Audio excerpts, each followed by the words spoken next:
So this past September, I was in Kansas City for the National Weather Association annual meeting, and so my wife and I took a detour on the way to the airport. We had to go to the Aviation Weather Center and do selfies in front of the building. I don't know why. Did you guys go inside? No, we didn't have time. I had to catch a flight. It was all Luana's idea, I'm sure. Of course it was.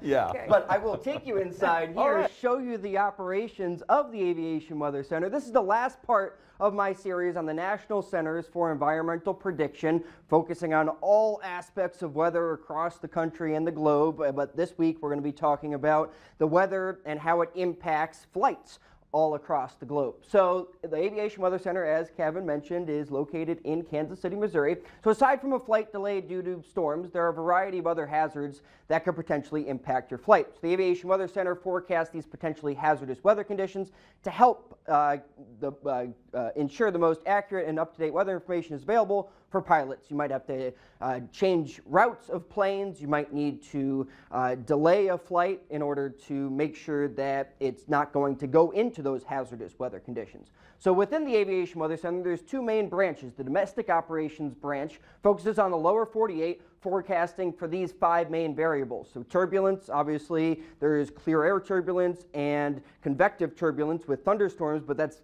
your bumpiness in the flight that you would encounter. Icing, with different layers of the atmosphere, can deposit water and then freeze onto the plane, and that could be problematic where you have icing conditions. Sealing and visibility, convective, again, related to thunderstorm development, and that could disrupt planes, lead to turbulence. And then traffic flow management, they can put restrictions or alter routes in order to make sure that planes get to their location safely and to ensure the smoothest ride possible. They also have an international operations branch that focuses on other parts of the globe.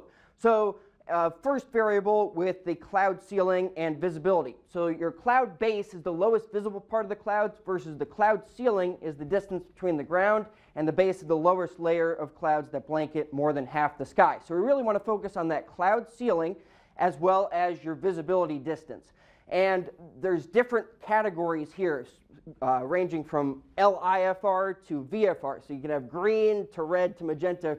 Good conditions when there's not many clouds in the region, visibility is great, and very bad conditions when that cloud base is really close to the ground and visibility is low for taking off of flights. Icing, here's one of their forecasts from the Aviation Weather Center's website, identifying those areas across the country that have that icing threat, because icing can be pretty impactful to flights with decreased lift, increased weight, drag, and reduced thrust. And there's different layers of the atmosphere where there's supercooled water droplets in the atmosphere, specifically when you have really tall clouds, can deposit themselves onto planes' wings in clear or rime ice formats.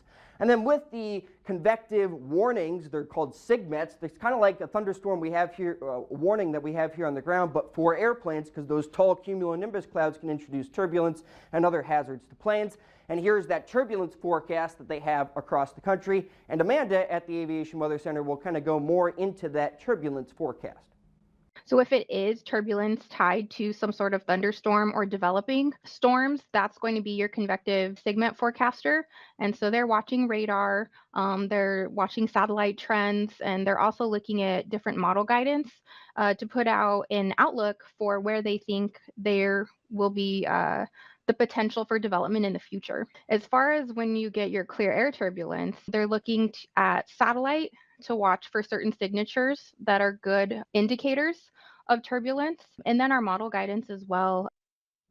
So with the Domestic Operations Branch, you have to forecast the whole lower 48 at the Aviation Weather Center. You get more localized and specific forecasts with the Center Weather Service units.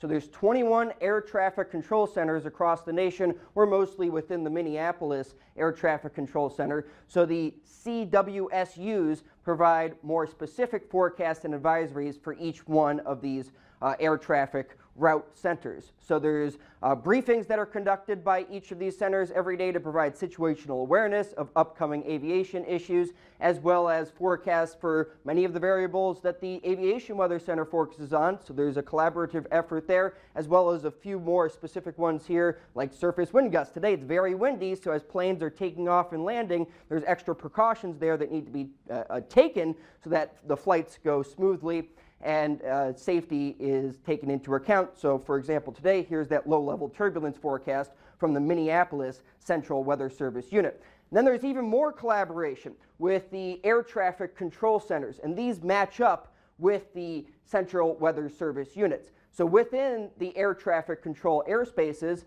they're all managed by the FAA Command Center, which is located just outside of DC in Virginia, and Roland will explain kind of the tasks that are done there. On the day that I was talking to him, there were storms moving across the Jacksonville airspace.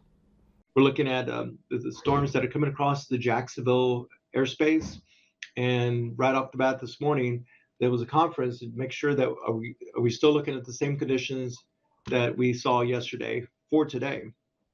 So we make adjustments accordingly with the weather information, and then the air traffic folks decide what's the best avenue to keep the air traffic flowing smoothly and efficiently.